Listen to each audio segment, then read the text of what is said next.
Hello students, स्वागत है आपका आज की इस वीडियो में।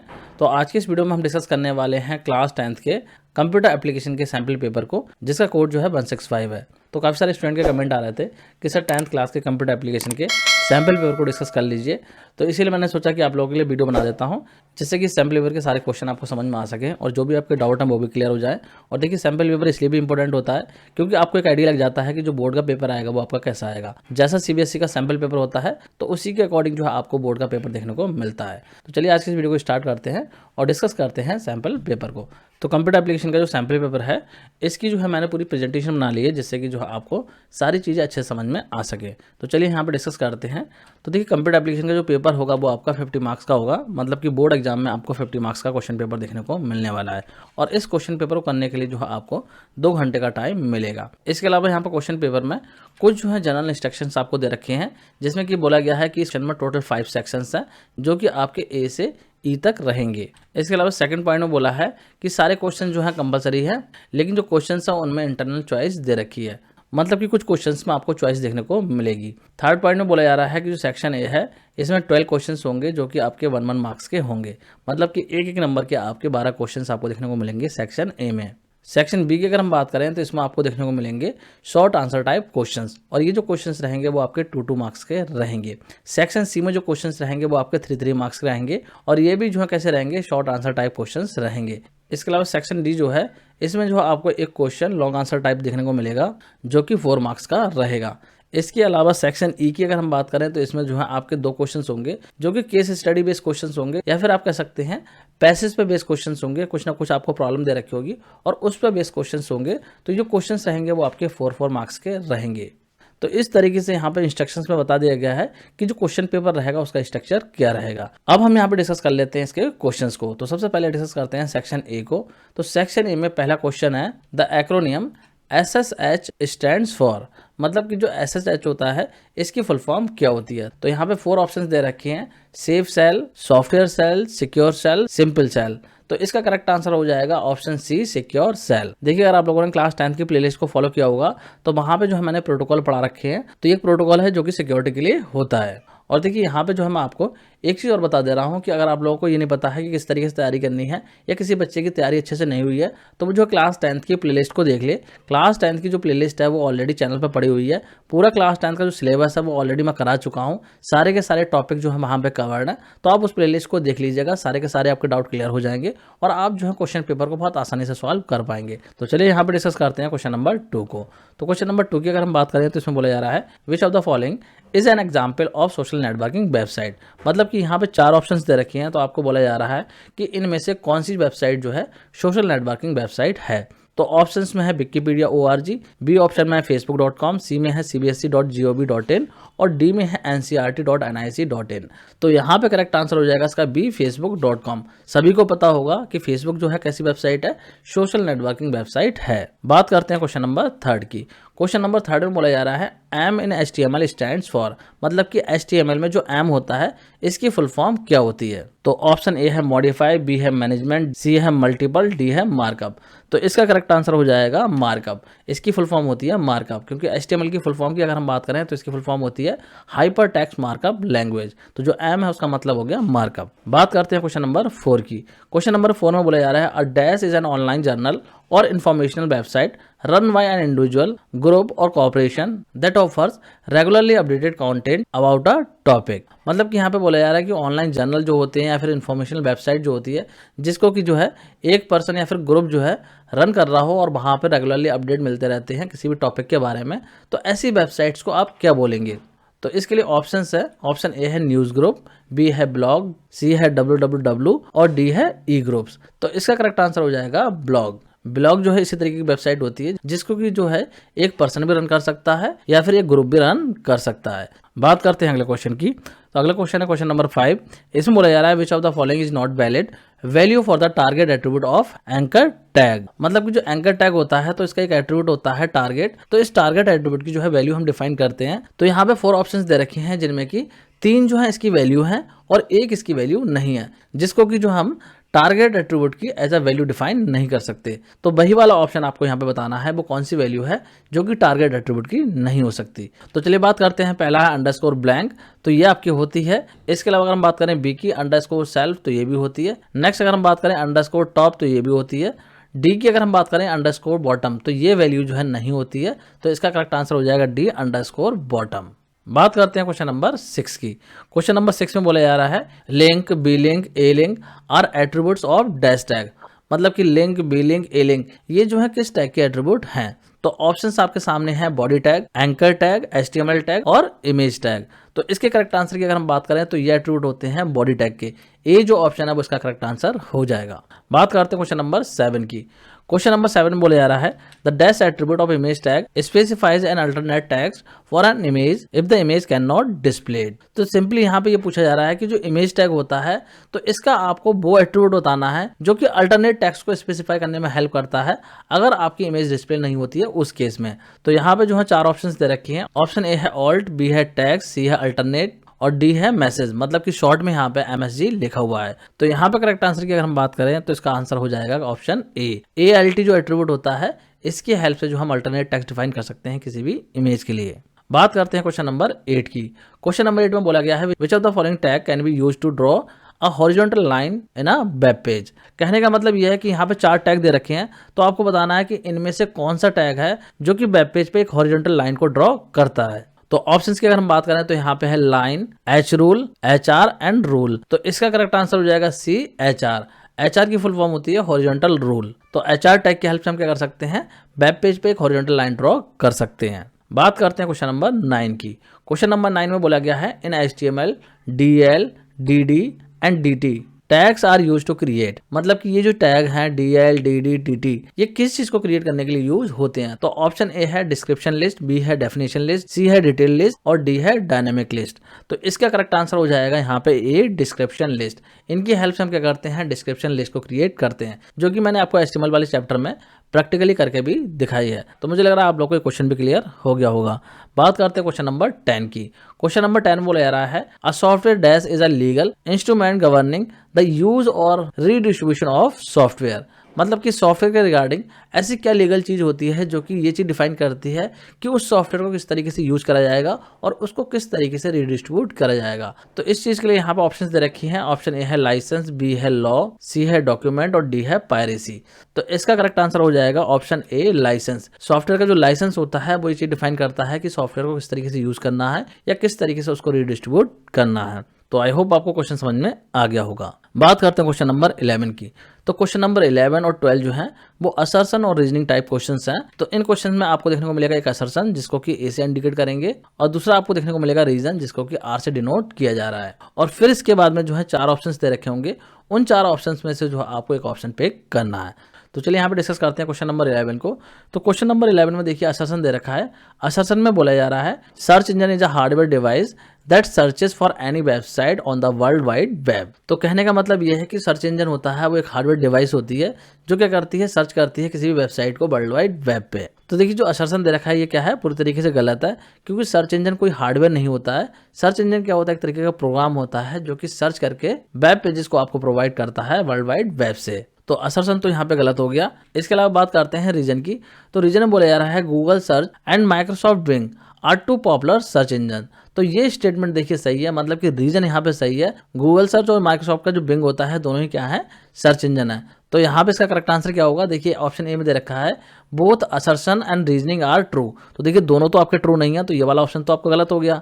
इसके अलावा बी में बोला जा रहा है both assertion and reason are true. तो यहाँ पे भी देखिए दोनों को ट्रू बोला जा रहा है, तो दोनों ट्रू नहीं है, तो ये भी गलत हो जाएगा। इसके अलावा बात करें अगर हम सी की, तो इसमें बोला जा रहा है असर्शन जो है वो ट्रू है लेकिन रीजन जो है वो आपका फॉल्स है। तो ये भी आपका गलत है क्योंकि असर्शन जो है वो आपका फॉल्स है। तो यहाँ पे करेक्ट आंसर हो जाएगा डी वाला, क्योंकि यहाँ पे बोला जा रहा है कि असर्शन जो है वो आपका फॉल्स है और रीजन जो है वो क्या है, ट्रू है। तो यही चीज यहाँ पे वैलिड है, क्योंकि जो असर्शन था वो हमारा फॉल्स था और रीजन था ट्रू। तो इस तरीके से डी वाला ऑप्शन है वो इसका करेक्ट आंसर हो जाएगा। बात करते हैं क्वेश्चन नंबर 12 की। क्वेश्चन नंबर 12 में असर्शन दे रखा है CSS saves a lot of work, it can control layout of multiple web pages all at a once. मतलब कि CSS जो है वो काफी सारा वर्क आपका सेव करती है और साथ ही साथ CSS के हेल्प से आप क्या कर सकते हैं, मल्टीपल वेब पेजेस के लेआउट को एक ही बार में मैनेज कर सकते हैं या फिर कंट्रोल कर सकते हैं।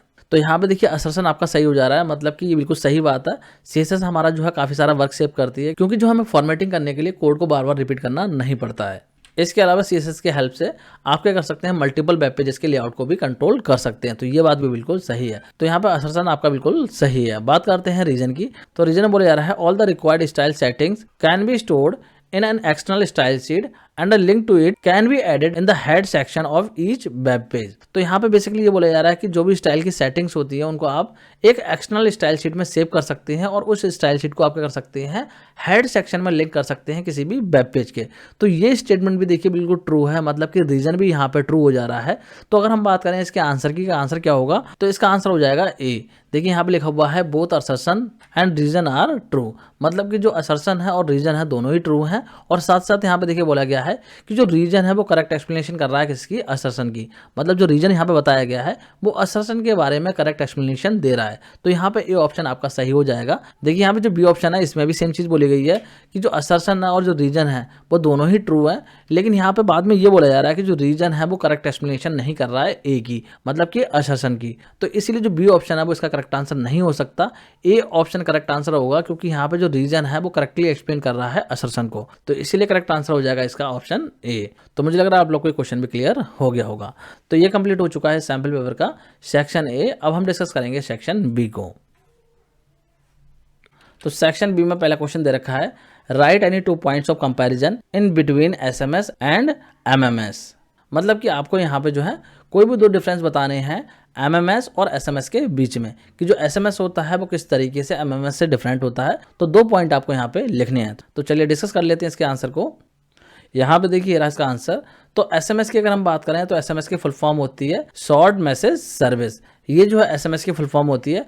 और MMS की अगर हम बात करें तो इसकी फुल फॉर्म होती है मल्टीमीडिया मैसेजिंग सर्विस। तो इस तरीके से पहला पॉइंट ये हो जाएगा। यहाँ पे देखिए 4 पॉइंट लिख रखे हैं, आप अगर चाहें तो कोई भी 2 पॉइंट लिख सकते हैं। इसके अलावा अगर हम बात करें दूसरे डिफरेंस की, तो जो SMS होता है ये मल्टीमीडिया कंटेंट को सपोर्ट नहीं करता है। यहाँ पे आप जो है ओनली टेक्स्ट को भेज सकते हैं। देखिए जो SMS हमें रिसीव होते हैं फ़ोन पे, तो उसमें आपने देखा होगा खाली जो है आपको टेक्स्ट रिसीव होते हैं, वहाँ पे कोई मीडिया नहीं आती है, मतलब कोई वीडियो है या ऑडियो है या पिक्चर है वो आपको देखने को नहीं मिलती है। सिर्फ और सिर्फ जो है SMS में टेक्स्ट आते हैं। लेकिन MMS की अगर हम बात करें तो ये मल्टीमीडिया को सपोर्ट करता है। यहाँ पे जो आप टेक्स्ट के साथ में इमेज या फिर वीडियो को भी सेंड कर सकते हैं। मतलब जो MMS होता है वो SMS की तरह ही होता है, बिना इंटरनेट के जो है इसको भी SMS की तरह ही आप सेंड कर सकते हैं किसी के मोबाइल पे। लेकिन इसमें जो है आप क्या कर सकते हैं, साथ में वीडियो या फिर ऑडियो या फिर इमेज भी सेंड कर सकते हैं टेक्स्ट के साथ में। तो इस तरीके से ये हो जाएगा दूसरा डिफरेंस। बात करते हैं तीसरे डिफरेंस की। तो जो SMS होता है इसमें आपके 160 कैरेक्टर्स की लेंथ जो है अलाउड होती है। मतलब कि एक SMS में आप 160 कैरेक्टर ही भेज सकते हैं, इससे ज़्यादा नहीं भेज सकते। अगर इससे ज़्यादा कैरेक्टर का SMS होगा तो फिर वो जो है 2 SMS में काउंट होगा, एक में काउंट नहीं होगा। लेकिन अगर हम बात करें MMS की, तो इसमें जो आप 1600 कैरेक्टर्स तक जो है सेंड कर सकते हैं। मतलब कि इसकी जो लेंथ होती है वो SMS से ज़्यादा होती है।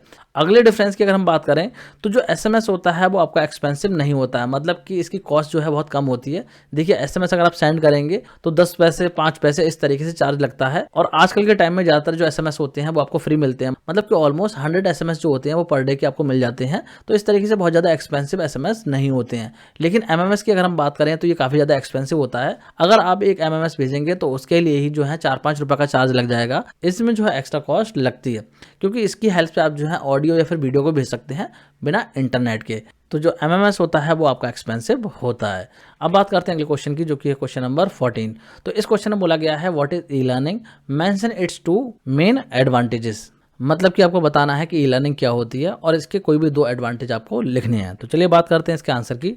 ई लर्निंग की अगर हम बात करें तो क्या है, एक मेथड है नॉलेज को ऑब्टेन करने का through digital and web enabled gadgets like computer, laptop, tablet, smartphone. मतलब कि किसी भी डिजिटल डिवाइस का यूज़ करके आप कुछ सीख रहे हो, कुछ पढ़ रहे हो, तो वो क्या हो जाएगी, ई लर्निंग हो जाएगी। जैसे कि मैं भी आपको पढ़ा रहा हूँ, तो इसको भी जो आप अपने मोबाइल फ़ोन पे देख रहे होंगे या फिर अपने लैपटॉप पे देख रहे होंगे। तो इस तरीके से यहाँ पे भी आप क्या कर रहे हैं, एक तरीके की ई लर्निंग कर रहे हैं। अब ई लर्निंग के एडवांटेज की अगर हम बात करें तो ई लर्निंग जो है वो आपकी क्या होती है, सेल्फ पेस्ड होती है। मतलब कि कोई प्रेशर नहीं है आपका कि आपको जो है इतना ही लर्न करना है। मैं आपको पढ़ा रहा हूँ तो कोई फोर्स नहीं है कि आपको पूरे घंटे तक बैठ के वीडियो देखनी ही है। अगर आप चाहें तो 10 मिनट की वीडियो देख के जा सकते हैं, आप चाहें तो 5 मिनट की देख के जा सकते हैं।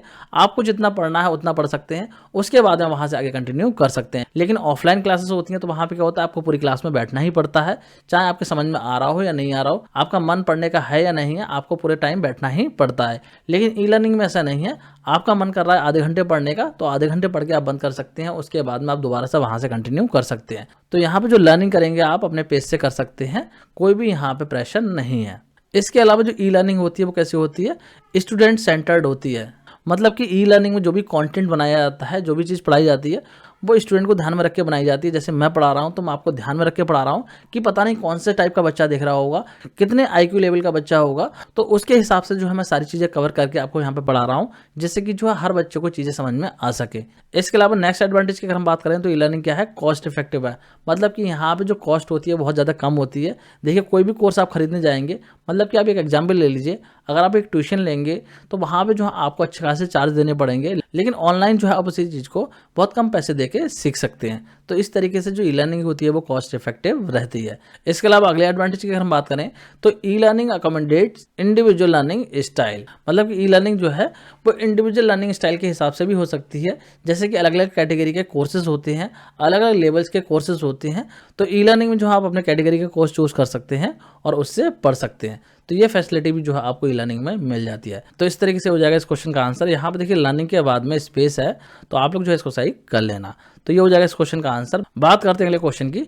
तो अगला क्वेश्चन जो है इसी क्वेश्चन की चॉइस में दे रखा है। मतलब कि जो क्वेश्चन नंबर 14 था इसमें चॉइस थी, तो चॉइस वाले क्वेश्चन को भी यहाँ पे डिस्कस कर लेते हैं। इसमें बोला जा रहा है briefly discuss the role of E governance in any country's growth and development. मतलब कि जो ई गवर्नेंस होती है तो उसका किसी भी कंट्री की ग्रोथ में या डेवलपमेंट में क्या रोल होता है वो आपको यहाँ पे बताना है। तो चलिए डिस्कस करते हैं इसके आंसर को भी। तो देखिए आजकल के टाइम में ई गवर्नेंस का जो है बहुत ही मेजर रोल है किसी भी कंट्री की ग्रोथ में या फिर डेवलपमेंट में। ई गवर्नेंस के हेल्प से जो गवर्नमेंट की सर्विसेज होती हैं वो बहुत ईजिली प्रोवाइड की जा सकती हैं या फिर आप कह सकते हैं डिलीवर की जा सकती हैं सिटीजन्स को। इसके अलावा जो ई गवर्नेंस है ये काफ़ी ज़्यादा कॉस्ट सेविंग रहती है, क्योंकि देखिए आजकल के टाइम में जो भी गवर्नमेंट की चीज़ें होती हैं तो लोगों को जो है लाइन में लगना नहीं पड़ता है किसी भी सर्विस को अवेल करने के लिए। ऐसा नहीं है कि 10-10 घंटे के लिए लाइन में लगे पड़े हैं। पहले गवर्नमेंट की जो सर्विसेज थी ऑनलाइन नहीं थी तो बहुत प्रॉब्लम होती थी। इसके अलावा पहले करप्शन भी बहुत ज़्यादा था, लेकिन आजकल के टाइम में ई गवर्नेंस होने से चीज़ें ऑनलाइन हो गई हैं तो करप्शन भी काफ़ी हद तक कम हुआ है। हालांकि करप्शन अभी भी है, बट पहले के कंपैरिजन में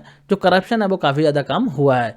तो इस तरीके से ई गवर्नेंस जो है करप्शन को कम करने में भी हेल्प करता है। तो आई होप आपको ये क्वेश्चन भी क्लियर हो गया होगा। बात करते हैं अगले क्वेश्चन की, जो कि है क्वेश्चन नंबर 15। तो इस क्वेश्चन में बोला जा रहा है two major point of comparison between 3G and 4G mobile technologies. Basically आपको जो यहाँ पे 3G एंड 4G टेक्नोलॉजी में जो है डिफरेंस बताने हैं। तो चलिए डिस्कस कर लेते हैं इसके आंसर को भी। यहाँ पे देखिए 3G की अगर हम बात करें तो इसमें जो मैक्सिमम अपलोड और डाउनलोड स्पीड होती है वो 3 Mbps से लेके 21 Mbps तक रहती है। लेकिन 4G की अगर हम बात करें तो इसमें maximum upload and download speed जो है 500 Mbps से लेके 1 Gbps तक की हो सकती है। इसके अलावा जो 3G टेक्नोलॉजी है ये यूज़ करती है पैकेट स्विचिंग को, लेकिन 4G की अगर हम बात करें तो ये पैकेट स्विचिंग के साथ साथ जो है मैसेज स्विचिंग को भी यूज़ करती है। नेक्स्ट डिफरेंस की अगर हम बात करें तो 3G की जो फ्रीक्वेंसी होती है वो आपकी 1.8 GHz से लेके 2.5 GHz तक रहती है, जबकि जो 4G टेक्नोलॉजी है इसकी फ्रीक्वेंसी की जो रेंज है वो 2 GHz से लेके 8 GHz तक रहती है। तो इस तरीके से ये मेजर डिफरेंस होते हैं 3G and 4G mobile technologies में। आई होप आप लोगों को क्लियर हो गए होंगे। बात कर लेते हैं अगले क्वेश्चन की। तो अगला क्वेश्चन है क्वेश्चन नंबर 16। तो इस क्वेश्चन में बोला गया है which software are termed as open source software, name any two such software. मतलब कि आपको बताना है कि कौन से सॉफ्टवेयर को जो हम ओपन सोर्स सॉफ्टवेयर बोलते हैं, और साथ साथ आपको जो है यहाँ पे 2 ओपन सोर्स सॉफ्टवेयर के नेम भी लिखने हैं। तो चलिए डिस्कस कर लेते हैं इसके आंसर को। तो ओपन सोर्स सॉफ्टवेयर जो है ऐसे कंप्यूटर सॉफ्टवेयर होते हैं जो कि एक लाइसेंस के साथ में रिलीज होते हैं, लेकिन इनका जो सोर्स कोड होता है वो अवेलेबल होता है। मतलब कि सभी के लिए जो है पब्लिकली अवेलेबल होता है, कोई भी सोर्स कोड को देख सकता है और उस सोर्स कोड की हेल्प से वो क्या कर सकता है, एप्लीकेशन को समझ सकता है, उसको मॉडिफाई कर सकता है, या फिर जो एप्लीकेशन है मतलब कि जो सॉफ्टवेयर है उसको रिडिस्ट्रीब्यूट वो कर सकता है। तो एक तरीके से जो ओपन सोर्स सॉफ्टवेयर होते हैं वो फ्रीली अवेलेबल होते हैं और साथ साथ जो उसका सोर्स कोड होता है वो भी सभी के लिए अवेलेबल होता है। सोर्स कोड का मतलब होता है उस कोड से जिससे कि सॉफ्टवेयर बनाया गया है, तो वो कोड जो है फ्रीली अवेलेबल होता है सभी के लिए। तो मुझे लग रहा है आप लोग को समझ में आ रहा होगा ओपन सोर्स सॉफ्टवेयर क्या होता है। इसके अलावा आपको यहाँ पे जो है 2 एग्जाम्पल भी लिखने हैं ओपन सोर्स सॉफ्टवेयर की। तो एग्जाम्पल की अगर हम बात करें तो लाइनक्स हो जाएगा, मोजिला फायरफॉक्स हो जाएगा, ब्लेंडर है, नोटपैड प्लस प्लस है, ये सभी जो है ओपन सोर्स सॉफ्टवेयर है। तो आप इनमें से कोई भी 2 एग्जाम्पल लिख के आ सकते हैं अगर एग्जाम में जो है आपसे इस तरीके से 2 ओपन सोर्स सॉफ्टवेयर के नेम लिखने के लिए बोला जाए। तो इस तरीके से हो जाएगा इस क्वेश्चन का आंसर। आई होप आपको क्लियर हो गया होगा। बात करते हैं अगले क्वेश्चन की। तो इस क्वेश्चन में चॉइस दे रखी थी, तो यहाँ पे चॉइस वाले क्वेश्चन को भी डिस्कस कर लेते हैं। चॉइस वाले क्वेश्चन में बोला जा रहा है what do you understand by the term intellectual property right, discuss briefly. मतलब कि यहाँ पे जो आपको ब्रीफली बताना है कि जो इंटेलेक्चुअल प्रॉपर्टी राइट होते हैं ये क्या होते हैं। तो चलिए बात करते हैं इसके आंसर की। तो देखिए जो राइट होते हैं वो किसी भी पर्सन को मिलते हैं उसके ओरिजिनल वर्क के लिए, या कोई भी क्रिएटिव वर्क उसने करा है तो उसके लिए दिए जाते हैं। जैसे कि कोई इन्वेंशन हो गया या किसी भी तरीके का लिटरेरी या आर्टिस्टिक वर्क हो गया, या फिर कोई भी डिजाइन है, कोई सिंबल है, कोई नेम है, कोई इमेज है, मतलब कि अपनी इंटेलिजेंस को यूज करके आपने कोई भी चीज क्रिएट करी है तो वो आपकी इंटेलेक्चुअल प्रॉपर्टी हो जाती है। और उस प्रॉपर्टी पे जो राइट होता है that is called intellectual property right. तो ये राइट जो है आपको पेटेंट, कॉपीराइट या फिर ट्रेडमार्क की फॉर्म में जो है एक स्पेसिफिक टाइम पीरियड के लिए मिल जाते हैं। तो एक तरीके से जो इंटेलेक्चुअल प्रॉपर्टी राइट होते हैं ये आपके इंटेलेक्चुअल प्रॉपर्टी को प्रोटेक्ट करते हैं, कोई भी उसका मिसयूज नहीं कर सकता। मान लीजिए आपने कोई भी इन्वेंशन बनाया है तो आप जो है उसका पेटेंट करा सकते हैं। तो पेटेंट कराने के बाद में जो है आपके पास में अथॉरिटी होगी कि आप ही जो है उसकी मैन्युफैक्चरिंग करेंगे। जो आपका आइडिया है, जो इन्वेंशन है, उसको कोई चोरी नहीं कर पाएगा, उसका मिसयूज कोई नहीं कर सकता।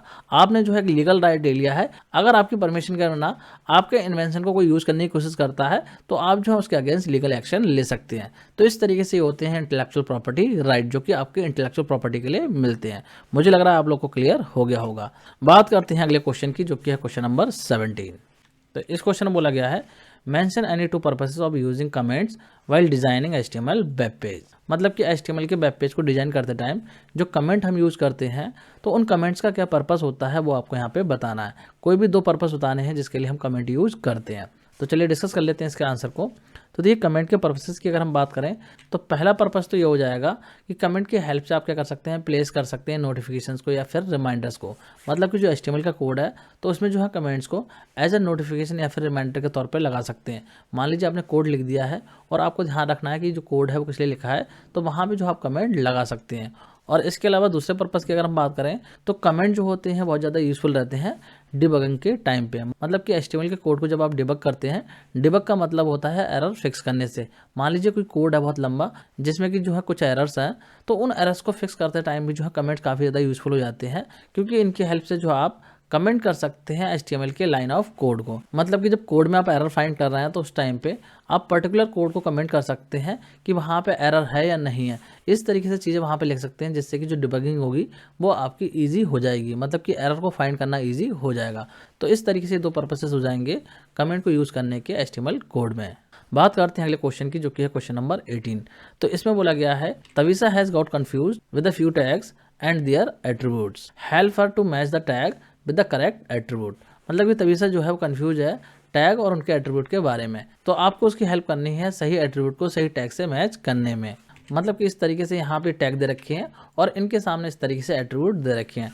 तो यहाँ पे बेसिकली इनको जो है आपको करेक्ट तरीके से मैच करना है। तो चलिए बात करते हैं इसके आंसर की। तो देखिए जो फ़ॉन्ट है इसको आप मैच करेंगे फेस से, क्योंकि फ़ॉन्ट का जो एट्रीब्यूट होता है वो फेस एट्रीब्यूट होता है। इसके अलावा सेकंड वाला जो ए है इसको मैच करेंगे हर्फ से, क्योंकि जो एंकर टैग है इसका एट्रीब्यूट होता है हर्फ। इसके अलावा जो H1 टैग है इसको मैच करेंगे फर्स्ट वाले से, मतलब कि अलाइन से, क्योंकि H1 में जो है आपका अलाइन एट्रीब्यूट हो सकता है। और जो फोर्थ वाला है TD इसको मैच करेंगे थर्ड वाले से, मतलब कि कॉल्सपन से, क्योंकि TD टैग के अंदर हम लगाते हैं कॉल्सपन एट्रीब्यूट को। तो इस तरीके से करेक्ट आंसर इसका हो जाएगा। यहाँ पे आप लोग देख सकते हैं मैंने लिख भी दिया है, आप चाहें तो इस तरीके से सामने सामने जो है सही करके लिख सकते हैं। तो आई होप आपको ये क्वेश्चन भी क्लियर हो गया होगा। बात करते हैं अगले क्वेश्चन की। तो देखिए इस क्वेश्चन में जो है चॉइस दे रखी थी, मतलब कि जो क्वेश्चन नंबर 18 है इसमें चॉइस है, तो चॉइस वाले क्वेश्चन को भी हम डिस्कस कर लेते हैं। तो इस क्वेश्चन में बोला गया है mention any 2 attributes of phone tag along with their purposes. मतलब कि जो फोन टैग होता है उसके कोई भी 2 एट्रीब्यूट आपको यहाँ पे लिखने हैं और साथ ही उनका पर्पस भी आपको बताना है। तो चलिए डिस्कस करते हैं इसके आंसर को। तो देखिए फ़ॉन्ट टैग के एट्रीब्यूट की अगर हम बात करें तो साइज एट्रीब्यूट होता है, फेस एट्रीब्यूट होता है और कलर एट्रीब्यूट होता है। अगर आप चाहें तो एग्जाम में 2 ही लिख के आ सकते हैं। तो साइज एट्रीब्यूट की अगर हम बात करें तो इसकी हेल्प से जो है आप क्या कर सकते हैं, जो टेक्स्ट होते हैं HTML डॉक्यूमेंट में उनका साइज जो है आप एडजस्ट कर सकते हैं। इसके अलावा जो फेस एट्रीब्यूट है इसकी हेल्प से आप सेट कर सकते हैं फेस को, मतलब कि जो आपके टेक्स्ट होते हैं उनका फ़ॉन्ट आप चेंज कर सकते हैं। जो भी फ़ॉन्ट आपके कंप्यूटर में इंस्टॉल्ड है उनमें से कोई सा भी फ़ॉन्ट जो आप अपने HTML डॉक्यूमेंट में अप्लाई कर सकते हैं। इसके अलावा जो कलर एट्रीब्यूट है इसकी हेल्प से आप सेट कर सकते हैं टेक्स्ट का कलर। जिस कलर को भी आप सेट करना चाहें उस कलर को सेट कर सकते हैं अपने HTML डॉक्यूमेंट में। तो इस तरीके से हो जाएगा इस क्वेश्चन का आंसर। आई होप आपको क्लियर हो गया होगा। अब बात करते हैं अगले क्वेश्चन की।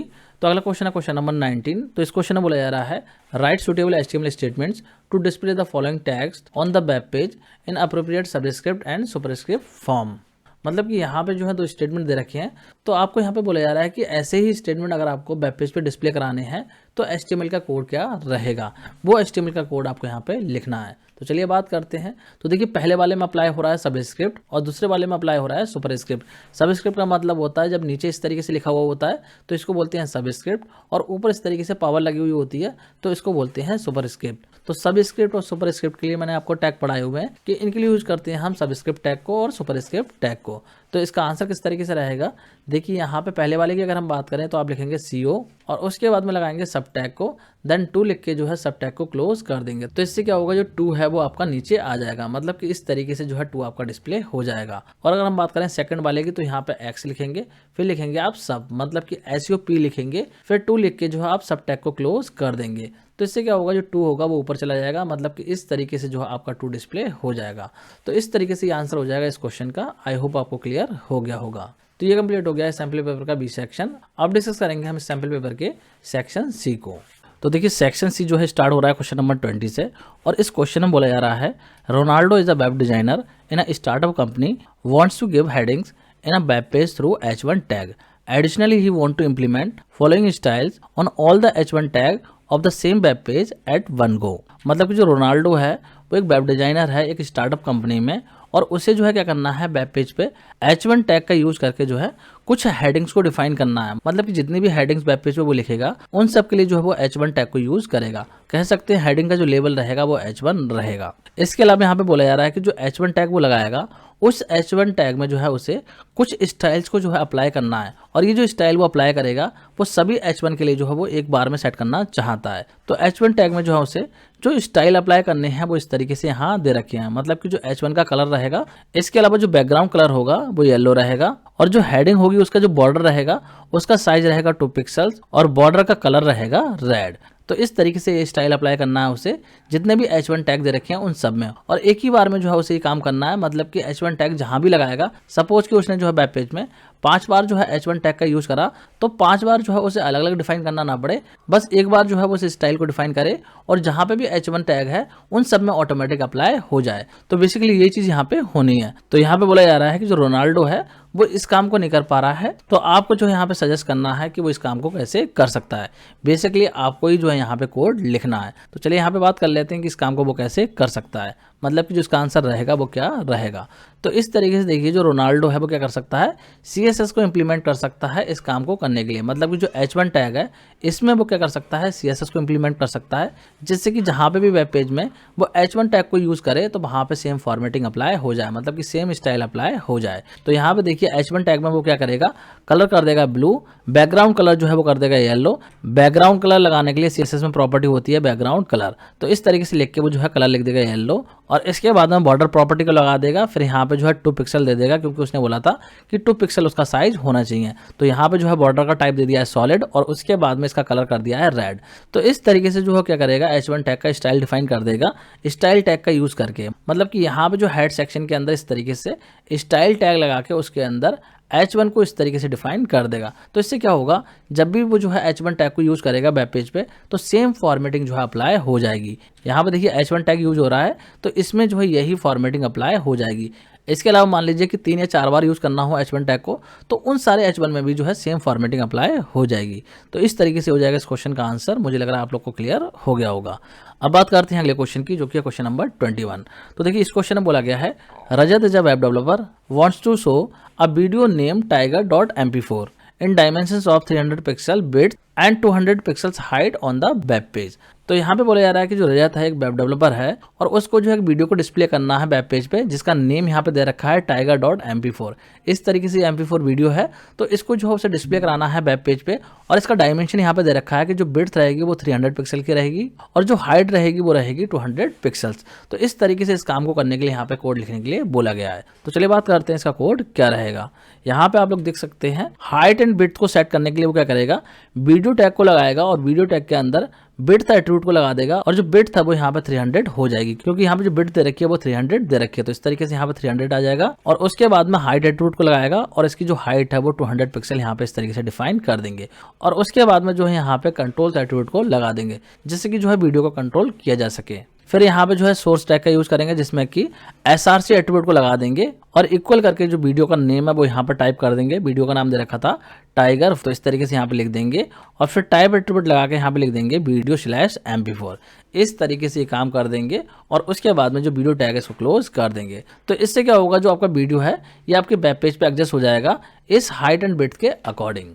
इसके अलावा देखिए इस काम को जो आप दूसरे मेथड से भी कर सकते हैं, क्योंकि यहाँ पे जो कोड है वो थोड़ा सा बड़ा हो रहा है और थोड़ा कन्फ्यूजिंग भी है। बहुत सारे बच्चों को ये कोड जो है कन्फ्यूजिंग लगेगा और हो सकता है समझ में भी ना आए। तो इस काम को करने का दूसरा तरीका भी है, मतलब इस क्वेश्चन का आंसर जो आप दूसरे तरीके से भी लिख सकते हैं। देखिए यहाँ पे मैं दिखा दे रहा हूँ, आप जो है अगर चाहें तो इतना आंसर लिख के आ सकते हैं और ये भी आपका बिल्कुल सही है, इस पे भी आपको फुल मार्क्स मिलेंगे। देखिए यहाँ पे क्या करा हमने, सिंपली वीडियो टैग को स्टार्ट करा, यहाँ पे कंट्रोल एट्रीब्यूट को लगाया, फिर src लिखा है जिससे कि हम जो है यहाँ पे सोर्स को डिफाइन कर सकें और उसके बाद में जो वीडियो है उसका नेम दे दिया है। वीडियो का नाम दे रखा है tiger.mp4। तो इस तरीके से यहाँ पे वीडियो का नाम लिख दिया है एंड इसके बाद में विड्थ और हाइट एट्रीब्यूट को यहाँ पे यूज कर लिया है। तो विड्थ कर दिया 300 और हाइट कर दिया 200, जो कि आपको क्वेश्चन में यहाँ पे गिवन है। तो इस तरीके से कर दिया है और उसके बाद में वीडियो टैग को क्लोज कर दिया है। तो इतना काम करके भी जो आपका सेम काम हो जाएगा, मतलब कि जो वीडियो है वो आपका वेब पेज पे इंसर्ट हो जाएगा और उसकी जो विड्थ होगी वो 300 पिक्सल हो जाएगी और हाइट जो है उसकी हो जाएगी 200 पिक्सल। तो इस तरीके से यहाँ पे जो आंसर है वो छोटा भी हो गया और सिंप्लीफाई भी हो गया। तो आप जो है इस मेथड को भी प्रीफर कर सकते हैं। आई होप आप लोग को ये आंसर क्लियर हो गया होगा। बात करते हैं अगले क्वेश्चन की। तो अगला क्वेश्चन है यहाँ पे क्वेश्चन नंबर 22। तो देखिए इस क्वेश्चन में बोला जा रहा है कि जो अभिलाषा है उसने एक वेब पेज डिजाइन करा है और वो जो है इस पेज के एंड में एक इमेज को इंसर्ट करना चाहती है जिसका नेम है next.jpg। इसके बाद में यहाँ पे बोला जा रहा है कि उसे जो है एक पेज को लिंक करना है इस इमेज के साथ में, मतलब कि वो जो इमेज इंसर्ट करेगी next.jpg वाली, तो उससे जो है उसे एक वेब पेज को लिंक करना है, जिससे कि जब भी इस इमेज पर क्लिक करा जाए तो एक दूसरा वेब पेज ओपन हो जाए जिसका नेम है second.html। मतलब कि सेकंड के नाम से एक HTML वेब पेज है जिसको कि इस इमेज से लिंक करना है कि जैसे ही इस इमेज पर क्लिक करा जाए तो वो वेब पेज ओपन हो जाए।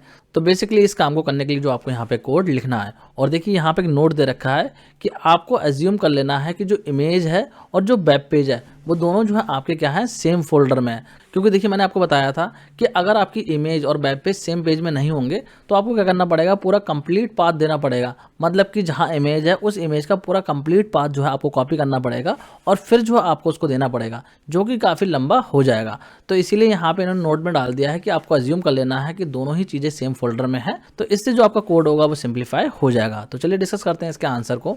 तो इस काम को करने के लिए आप क्या करेंगे, एंकर टैग का यूज़ करेंगे, आप लगाएंगे ए टैग, उसके बाद में लगाएंगे हर एट्रीब्यूट को। आपको पता होना चाहिए कि हर एट्रीब्यूट लगाते हैं हम वेब पेज को लिंक करने के लिए। इसके बाद में इक्वल करके आप देंगे उस वेब पेज का नाम। तो वेब पेज का नाम यहाँ पे गिवन है कि second.html के नाम से वेब पेज है, तो आप जो है इस तरीके से इस वेब पेज का नाम यहाँ पे लिख देंगे। उसके बाद में एंकर टैग की ब्रैकेट को क्लोज करके यहाँ पे लगाएंगे इमेज टैग को, और इमेज टैग के साथ में हम लगाते हैं src एट्रीब्यूट को। तो यहाँ पे src लिख देंगे और इक्वल करके दे देंगे आप इमेज का नाम जिसको कि आपको इंसर्ट करना है। तो इमेज का नेम भी यहाँ पे गिवन है, तो इस तरीके से आप लिख देंगे next.jpg और फिर जो है आप एंकर टैग को क्लोज कर देंगे। तो इस तरीके से इमेज इंसर्ट हो जाएगी वेब पेज पे और जैसे इस पर क्लिक करा जाएगा तो ये वाला जो वेब पेज होगा वो ओपन हो जाएगा। तो मुझे लग रहा है आप लोग को आंसर क्लियर हो गया होगा। अब बात करते हैं अगले क्वेश्चन की। तो इस क्वेश्चन में देखिए चॉइस दे रखी थी, तो चॉइस वाले क्वेश्चन को भी यहाँ पे डिस्कस कर लेते हैं। तो यहाँ पे देखिए बोला जा रहा है write HTML code to design the content of web page in the form of list shown below. मतलब कि यहाँ पे जो आपको इस तरीके से वेब पेज दे रखा है, तो यहाँ पे देखिए जो है लिस्ट क्रिएट हो रही है। तो इस तरीके के जो वेब पेज है वो क्रिएट करने के लिए आपको क्या करना है, यहाँ पे HTML कोड लिखना है। तो चलिए डिस्कस कर लेते हैं इसके आंसर को। तो यहाँ पे जो है आप लोग देख सकते हैं इस तरीके से आंसर रहेगा। आप लिखेंगे HTML फिर बॉडी, और बॉडी में डाल देंगे पहले ये वाला पार्ट, मतलब कि इस तरीके से यहाँ पे लिख देंगे क्योंकि ये डिस्प्ले हो रहा है। और उसके बाद में देखिए यहाँ पे लिस्ट स्टार्ट हो रही है, और ये कैसी लिस्ट है, अनऑर्डर्ड लिस्ट है, मतलब कि बुलेट की फॉर्म में है। तो यहाँ पे आप लगाएंगे UL टैग को, क्योंकि आप लोगों को पता होना चाहिए कि जो UL टैग होता है वो अनऑर्डर्ड लिस्ट को डिफाइन करने के लिए यूज होता है। तो यहाँ पे लिखेंगे UL और उसके बाद में लगाएंगे टाइप एट्रीब्यूट, क्योंकि यहाँ पे जो बुलेट है इसका टाइप है स्क्वायर, तो इसीलिए यहाँ पे टाइप एट्रीब्यूट लगा के और इक्वल करके लिख देंगे स्क्वायर, जिससे कि जो बुलेट आए वो कैसी आए, स्क्वायर टाइप की आए। फिर लगाएंगे आप LI टैग को और फिर लिख देंगे साइंस, क्योंकि यहाँ पे जो साइंस दे रखा है ये क्या है, लिस्ट का आइटम है, तो यहाँ पे इस तरीके से आप लिख देंगे। और उसके बाद में अगर आप लोग यहाँ पे ऑब्जर्व करेंगे तो इस लिस्ट के अंदर जो है आपकी ऑर्डर्ड लिस्ट लगी हुई है, मतलब कि नंबर्ड लिस्ट जो है वो यहाँ पे यूज हो रही है। तो एक तरीके से यहाँ पे नेस्टेड लिस्ट क्रिएट हो रही है।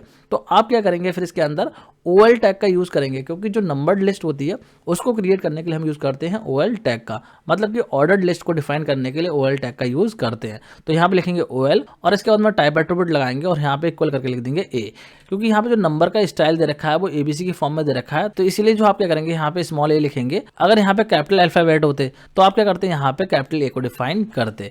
तो इस तरीके से आपका काम हो जाएगा। और उसके बाद में ये 3 लिस्ट आइटम है, तो इनको जो है LI टैग के अंदर डाल देंगे, इस तरीके से LI लिख देंगे और तीनों के नेम यहाँ पे डिफाइन कर देंगे। फिर इसके बाद में जो OL टैग है, मतलब कि ऑर्डर्ड लिस्ट जो है, इसे क्लोज कर देंगे। और उसके बाद में ये जो लिस्ट आइटम है इसको क्लोज करेंगे, क्योंकि ये जो आइटम्स हैं वो साइंस के अंदर हैं। तो उसके बाद में इसको क्लोज कर देंगे। फिर इसके बाद में 2 आइटम्स यहाँ पे और दे रखे हैं अनऑर्डर्ड लिस्ट में, तो इनको LI करके डिफाइन कर देंगे यहाँ पे। और उसके बाद में फाइनली जो UL टैग है उसको क्लोज कर देंगे, मतलब कि अनऑर्डर्ड जो लिस्ट है उसको आप क्लोज कर देंगे। फिर बॉडी टैग को क्लोज कर देंगे और HTML टैग को क्लोज कर देंगे। तो इस तरीके से इस कोड से क्या होगा, ये आउटपुट आपको देखने को मिल जाएगा, मतलब कि ऐसे ही लिस्ट जो है यहाँ पे जनरेट हो जाएगी। तो मुझे लग रहा है आप लोग को क्वेश्चन भी क्लियर हो गया होगा। बात करते हैं अगले क्वेश्चन की, जो कि है क्वेश्चन नंबर 23। तो देखिए इस क्वेश्चन में बोला गया है, what do you understand by the term digital divide, mention any 2 measures to overcome it. मतलब कि आपको बताना है डिजिटल डिवाइड होता क्या है और इसको ओवरकम करने के लिए कोई भी 2 मेजर्स जो है आपको यहाँ पे बताने हैं। तो चलिए डिस्कस कर लेते हैं पहले डिजिटल डिवाइड को। यहाँ पे देखिए अगर हम बात करें डिजिटल डिवाइड की, तो क्या है, अनइक्वल जो एक्सेस है टेक्नोलॉजी का, इसी को बोला जाता है डिजिटल डिवाइड। मतलब कि एक जगह ऐसे लोग रहते हैं जहाँ पे टेक्नोलॉजी का एक्सेस बहुत ज़्यादा है, और दूसरी जगह पे जो है मान लीजिए ऐसे लोग रहते हैं जहाँ पे कि टेक्नोलॉजी का एक्सेस बहुत कम है। तो ये जो अनइक्वल एक्सेस है, मतलब कि एक जगह तो बहुत ज़्यादा टेक्नोलॉजी अवेलेबल है और एक जगह टेक्नोलॉजी बहुत कम अवेलेबल है, तो ये जो गैप क्रिएट हो रहा है इसी को बोला जाता है डिजिटल डिवाइड। और यहाँ पे जो अनइक्वल एक्सेस होगा वो आपका स्मार्टफोन का हो सकता है, टैबलेट्स का हो सकता है, लैपटॉप का हो सकता है, या फिर इंटरनेट का हो सकता है। तो किसी भी तरीके की टेक्नोलॉजी का या फिर डिवाइसेस का अनइक्वल एक्सेस है कि एक जगह बहुत ज़्यादा अवेलेबिलिटी है टेक्नोलॉजी की और दूसरी जगह पे जो पीपल्स हैं वहाँ पर उनके लिए अवेलेबिलिटी नहीं है टेक्नोलॉजी की या फिर डिवाइसेस की। तो जो गैप क्रिएट हो रहा है उसी को बोला जाता है डिजिटल डिवाइड। मुझे लग रहा है आप लोगों को क्लियर हो गया होगा। अब इसको ओवरकम करने की अगर हम बात करें, मतलब कि यहाँ पर आपको 2 पॉइंट लिखने थे कि इसको किस तरीके से आप जो है ओवरकम कर सकते हैं, मतलब कि कम कर सकते हैं या फिर खत्म कर सकते हैं। तो इसमें पहला पॉइंट हो जाएगा increase affordability of digital technologies. मतलब कि जो टेक्नोलॉजी बनाई जाए वो ऐसी टेक्नोलॉजी बनाई जाए जो कि सभी के लिए अफोर्डेबल हो। ऐसा नहीं हो कि पर्टिकुलर सोसाइटी के लोग जो है उसको यूज कर पाएं और दूसरे सोसाइटी के जो लोग हैं वो उसको यूज ना कर पाएं। जैसे कि अमीर लोग तो जो है उसको एक्सेस कर पा रहे हैं क्योंकि उनके पास पैसा है, लेकिन जो मिडिल क्लास लोग हैं या फिर जो गरीब लोग हैं वो उसको एक्सेस नहीं कर पा रहे हैं क्योंकि उनके पास इतने पैसे नहीं है उस टेक्नोलॉजी को एक्सेस करने के लिए। तो ऐसी टेक्नोलॉजी होनी चाहिए जो कि सभी के लिए अफोर्डेबल हो, सब लोग जो है उसको यूज कर पाएं। इसके अलावा दूसरा पॉइंट है more focus on development of the internet infrastructure. मतलब कि और ज़्यादा फोकस होना चाहिए इंटरनेट के इंफ्रास्ट्रक्चर को डेवलप करने के लिए, क्योंकि देखिए आमतौर पे ये चीज़ देखने को मिलती है कि शहरों में तो जो है इंटरनेट कनेक्शन बहुत अच्छा मिलता है, लेकिन गांव की अगर हम बात करें या किसी भी रिमोट एरिया की बात करें वहाँ पे जो है इंटरनेट की कनेक्टिविटी बहुत ज़्यादा अच्छी नहीं मिलती है, स्पीड बहुत ज़्यादा अच्छी नहीं मिलती है। तो इंटरनेट का जो इंफ्रास्ट्रक्चर है उस पर और ज़्यादा फोकस होना चाहिए, जैसे कि हर जगह पे इंटरनेट की कनेक्टिविटी प्रॉपर तरीके से मिल सके। तो इस तरीके से 2 मेजर्स हो जाएंगे जिससे कि आप जो है डिजिटल डिवाइड को ओवरकम कर सकते हैं। इसके अलावा और भी बहुत सारे पॉइंट हैं, अगर आप चाहें तो वो भी यहाँ पे लिख सकते हैं। आपको लगता है कोई भी ऐसा पॉइंट है जो कि डिजिटल डिवाइड को कम करेगा तो वो पॉइंट आप यहाँ पे लिख सकते हैं। मुझे लग रहा है आप लोग को क्वेश्चन भी क्लियर हो गया होगा। तो ये कंप्लीट हो गया है सैम्पल पेपर का सेक्शन सी। अब हम डिस्कस करेंगे सेक्शन डी को। तो देखिए सेक्शन डी जो है क्वेश्चन नंबर 24 से स्टार्ट हो रहा है और इस क्वेश्चन में बोला गया है एक कस्टमर एनालिटिक्स फर्म है जिसको कि एक सर्वे फॉर्म डिजाइन करना है जो कि यहाँ पे इस तरीके से दे रखा है। तो आपको बोला जा रहा है कि इस काम को करने के लिए आपको HTML का कोड लिखना है। बेसिकली जो फॉर्म दे रखा है इसको डिजाइन करने के लिए आपको कोड लिखना है। तो चलिए डिस्कस कर लेते हैं कि किस तरीके से इस फॉर्म को आप क्रिएट करेंगे। तो यहाँ पे देखिए आंसर को देख लेते हैं। तो इस फॉर्म को क्रिएट करने के लिए आप लगाएंगे फॉर्म टैग को। आप लोगों को पता होना चाहिए कि फॉर्म को क्रिएट करने के लिए हम क्या करते हैं, फॉर्म टैग का यूज़ करते हैं। तो फॉर्म टैग लगा देंगे, उसके बाद में लिखेंगे नेम, क्योंकि यहाँ पे देखिए नेम के नाम से एक बॉक्स बना हुआ है, तो नेम लिखेंगे। उसके बाद में इनपुट टैग को लगाएंगे और यहाँ पे टाइप में लिख देंगे टेक्स्ट, क्योंकि यहाँ पे जो है टेक्स्ट टाइप होंगे, तो इस तरीके से लिख देंगे। इसके बाद में नेक्स्ट लाइन में जो है सिटी है, तो नेक्स्ट लाइन में जाने के लिए यहाँ पे BR लगा देंगे, फिर सिटी लिखेंगे और उसके बाद में फिर से BR लगाएंगे, क्योंकि नेक्स्ट लाइन में यहाँ पर ऑप्शन दे रखे हैं। तो ऑप्शन को क्रिएट करने के लिए आप क्या करेंगे, ऑप्शन टैग का यूज़ करेंगे और जो ऑप्शन हैं न्यू दिल्ली, चेन्नई, हैदराबाद, इनको जो है ऑप्शन टैग के अंदर इस तरीके से डाल देंगे। और देखिए ये जो ऑप्शन टैग लिखेंगे इनसे पहले जो आप लगाएंगे सेलेक्ट टैग को, क्योंकि सेलेक्ट टैग की हेल्प से ही जो हम ऑप्शंस को डिफाइन करते हैं। तो सेलेक्ट टैग के अंदर आप जो है साइज एट्रीब्यूट को यूज कर लेंगे और साइज जो है अपने अकॉर्डिंग आप यहाँ पे डिफाइन कर सकते हैं। यहाँ पे जो है 3 लिख दिया है, अगर आप चाहें तो 2 भी लिख सकते हैं या फिर 4 भी लिख सकते हैं। तो सेलेक्ट टैग की हेल्प से इस तरीके से ऑप्शंस को आपको डिफाइन कर देना है और ऑप्शंस डिफाइन करने के बाद में सेलेक्ट टैग है इसको क्लोज करेंगे, फिर BR टैग को लगाएंगे, क्योंकि नेक्स्ट लाइन में लिखा हुआ है हॉबी। तो हॉबी लिखने से पहले आप BR टैग को यहाँ पे लगा देंगे, फिर हॉबी लिखेंगे, उसके बाद में फिर BR लगाएंगे, क्योंकि इसके बाद में जो है यहाँ पे नेक्स्ट लाइन में जो है चेक बॉक्सेस बने हुए हैं, तो इसीलिए यहाँ पे पहले BR लगाएंगे और उसके बाद में लिखेंगे रीडिंग। मतलब कि यहाँ पे रीडिंग दे रखा है तो इसलिए यहाँ पे लिख देंगे रीडिंग, और रीडिंग में जो है इनपुट टाइप लिख के लिख देंगे चेक बॉक्स, क्योंकि यहाँ पे देखिए चेक बॉक्स आ रहा है। इसी तरीके से राइटिंग लिखेंगे और यहाँ पे भी जो है चेक बॉक्स आप डिफाइन कर देंगे और उसके बाद में लगाएंगे BR। क्यों लगाएंगे, क्योंकि देखिए बाकी के जो चेक बॉक्स है वो नेक्स्ट लाइन में है, तो इसलिए पहले BR लगा देंगे, फिर लिखेंगे सिंगिंग, क्योंकि यहाँ पे सिंगिंग है, और सिंगिंग के आगे भी जो है आप इस तरीके से इनपुट टैग का यूज करते हुए चेक बॉक्स को डिफाइन कर देंगे। इसी तरीके से डांसिंग को लेके इसके आगे जो है आप चेक बॉक्स को डिफाइन कर देंगे और उसके बाद में जो फॉर्म टैग है इसको क्लोज कर देंगे। तो इस तरीके से इस कोड की हेल्प से ये जो वेब पेज है वो आपका क्रिएट हो जाएगा, मतलब कि जो फॉर्म है आपका वो क्रिएट हो जाएगा। तो आई होप आप लोग को समझ में आ गया होगा। अब बात करते हैं अगले क्वेश्चन की। तो देखिए इस क्वेश्चन में ही चॉइस दे रखी थी, मतलब कि जो डी सेक्शन है तो इसमें एक ही क्वेश्चन आपको देखने को मिलेगा और उसमें भी जो आपको चॉइस देखने को मिलेगी। तो यहाँ पे चॉइस वाले क्वेश्चन को भी डिस्कस कर लेते हैं। तो इस क्वेश्चन में बोला जा रहा है observe the screenshot of the given web page, मतलब कि यहाँ पे जो है स्क्रीनशॉट दे रखा है, तो इसको जो है आपको ऑब्जर्व करना है और इसको क्रिएट करने के लिए जो आपको क्या करना है, HTML का कोड लिखना है। बेसिकली यहाँ पे टेबल दे रखी है, तो इस टेबल को क्रिएट करने के लिए आपको HTML का कोड लिखना है। तो चलिए बात करते हैं इसके आंसर की। तो देखिए इस टेबल को क्रिएट करने के लिए आप यूज़ करेंगे टेबल टैग का, और उससे पहले जो आप HTML और बॉडी टैग को भी यूज़ कर सकते हैं, लेकिन अगर आप चाहें तो टेबल टैग से भी स्टार्ट कर सकते हैं। तो टेबल टैग लिखेंगे और इसके अंदर जो है बॉर्डर को डिफाइन करेंगे बॉर्डर एट्रीब्यूट की हेल्प से। तो यहाँ पे जो बॉर्डर का साइज है वो आप अपने अकॉर्डिंग डिफाइन कर सकते हैं। आप 1 दे सकते हैं, 2 दे सकते हैं, 3 दे सकते हैं, क्योंकि यहाँ पे दे नहीं रखा है कि साइज आपको क्या डिफाइन करना है। तो आप अपने अकॉर्डिंग जो है 1 या 2 रख सकते हैं। फिर इसके बाद में जो पहली रो है यहाँ पे ये वाली, इसको डिजाइन करने के लिए आप स्टार्ट करेंगे TR टैग को, क्योंकि आप लोगों को पता होना चाहिए TR टैग की हेल्प से हम जो है डिफाइन करते हैं टेबल की रो को। तो TR लिखेंगे, फिर लिखेंगे TH, क्योंकि ये जो है टेबल की हेडिंग है, तो यहाँ पे लिखेंगे TH और इसमें लगाएंगे कॉल्समैन एट्रीब्यूट।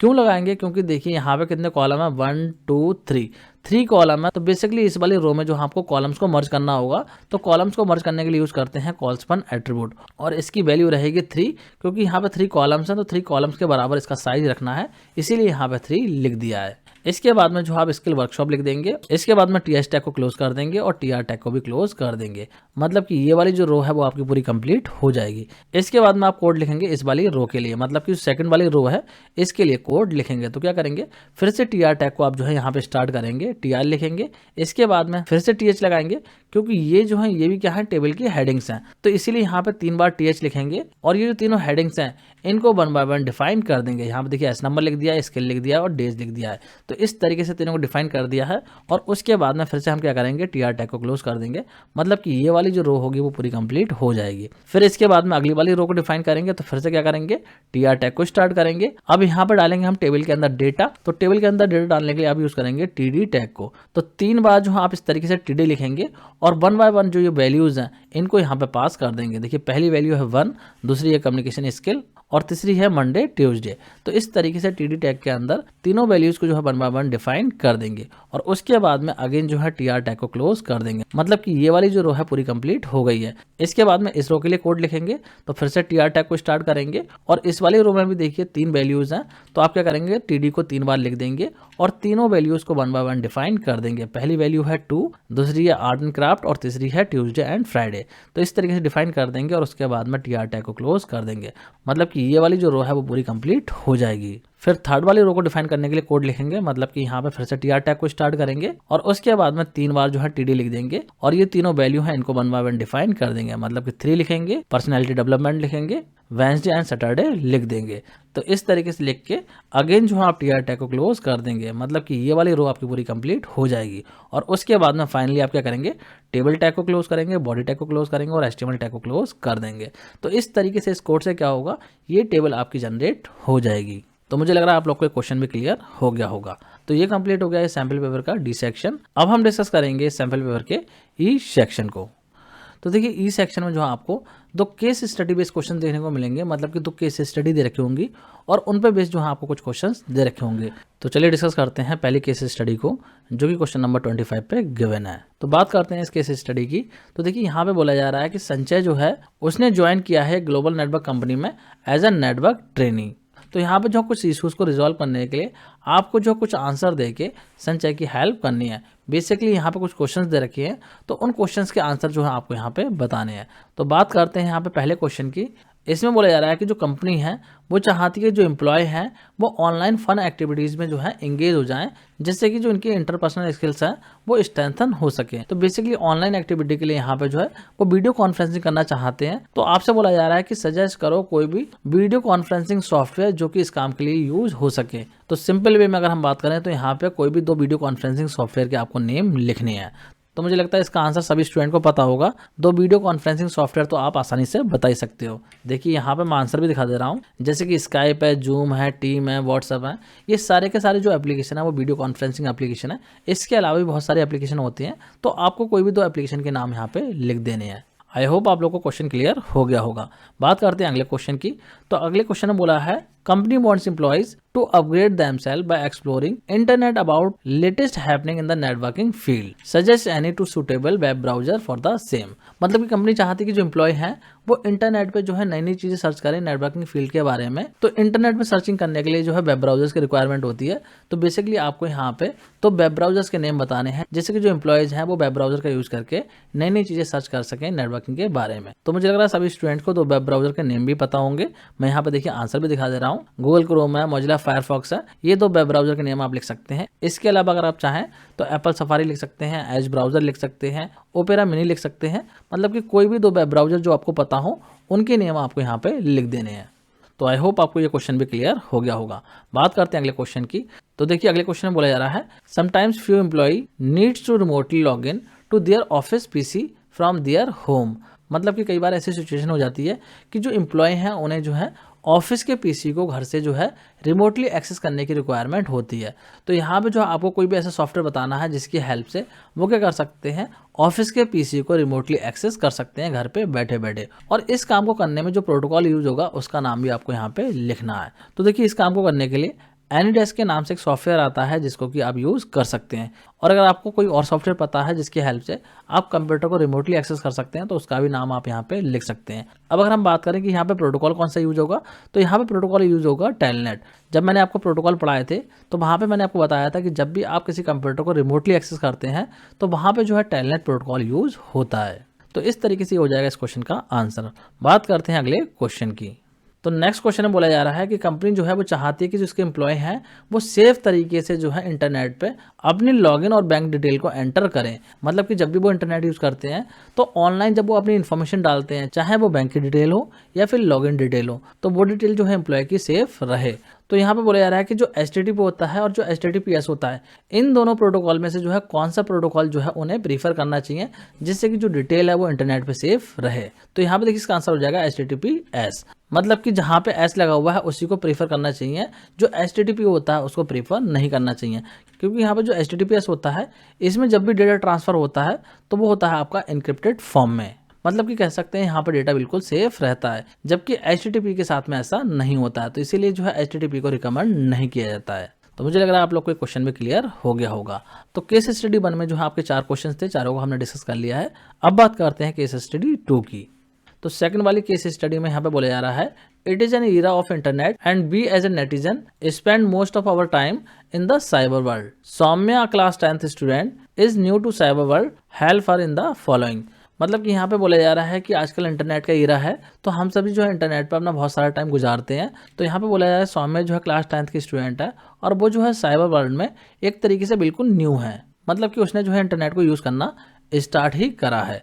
तो बेसिकली इस केस स्टडी से रिलेटेड यहाँ पे कुछ क्वेश्चंस दे रखे हैं जिनके कि आपको आंसर लिखने हैं। तो यहाँ पे पहले क्वेश्चन में बोला जा रहा है, suggest any two netiquette which he should follow in order to become a good netizen. मतलब कि जो सौम्या है वो अभी नई है इंटरनेट पे, तो आपको कोई भी 2 नेटिकेट यहाँ पे बताने हैं जिनको कि जो है उसे फॉलो करना चाहिए जिससे कि वो एक अच्छी नेटिजन बन सके। नेटिजन का मतलब होता है इंटरनेट यूज करने वाले लोगों से। तो चलिए बात करते हैं इसका आंसर की। तो देखिए 2 नेटिकेट्स की अगर हम बात करें तो पहला नेटिकेट ये हो जाएगा, we should not violate copyright. मतलब कि जो कॉपीराइट्स होते हैं उनको वायलेट नहीं करना चाहिए, किसी और का जो कंटेंट है उसको अपना बनाकर जो है ऑनलाइन पब्लिश नहीं करना चाहिए। दूसरे नेटिकेट की अगर हम बात करें, we should share our expertise with the others on the network. मतलब जो हमारी एक्सपर्टीज हैं वो हम जो है दूसरों के साथ नेटवर्क में शेयर कर सकते हैं। तो ये जो है यहाँ पे नेटिकेट्स हो जाएंगे। इसके अलावा जो है और भी बहुत सारे नेटिकेट्स होते हैं जिनको कि अगर आप चाहें तो यहाँ पे लिख सकते हैं। कोई भी 2 नेटिकेट आप यहाँ पे लिख सकते हैं। नेटिकेट का मतलब होता है इंटरनेट यूज करने के रूल। आई होप आपको ये क्वेश्चन क्लियर हो गया होगा। बात करते हैं अगले क्वेश्चन की। तो इस क्वेश्चन में बोला जा रहा है, as the last day was approaching, so one of her friend had just submitted the science project by copying and pasting from the internet without even acknowledging the original source। मतलब कि project submit करने का last day आ रहा था, तो उसके एक friend ने क्या करा, जो साइंस का प्रोजेक्ट बनाया वो इंटरनेट से कॉपी पेस्ट करके बनाया और वहाँ पे जो है उसने ओरिजिनल सोर्स को भी मेंशन नहीं करा कि उसने जो कंटेंट उठाया है वो कहाँ से उठाया है, और जो प्रोजेक्ट बनाया उसने ऐसे ही सबमिट कर दिया। तो यहाँ पे बोला जा रहा है कि उसके फ्रेंड ने जो एक्ट करा है ये सही है या फिर गलत है, और साथ ही में आपको यहाँ पे बताना है कि जो एक्ट उसने करा है इस चीज को क्या बोलते हैं। मतलब कि जो कॉपी पेस्ट करके उसने प्रोजेक्ट बनाया है इंटरनेट से, तो इस चीज को क्या बोला जाता है वो भी आपको यहाँ पे बताना है। तो चलिए बात करते हैं इसके आंसर की। तो देखिए पहली बात तो ये है कि जो काम करा है उसने ये बिल्कुल भी सही नहीं है, मतलब कि ये राइट एक्ट नहीं है। और दूसरी अगर हम बात करें कि जो काम उसने करा है इसको बोला जाता है प्लाजिज्म। तो इस तरीके से हो जाएगा इस क्वेश्चन का आंसर। आई होप आपको क्लियर हो गया होगा। बात करते हैं अगले क्वेश्चन की।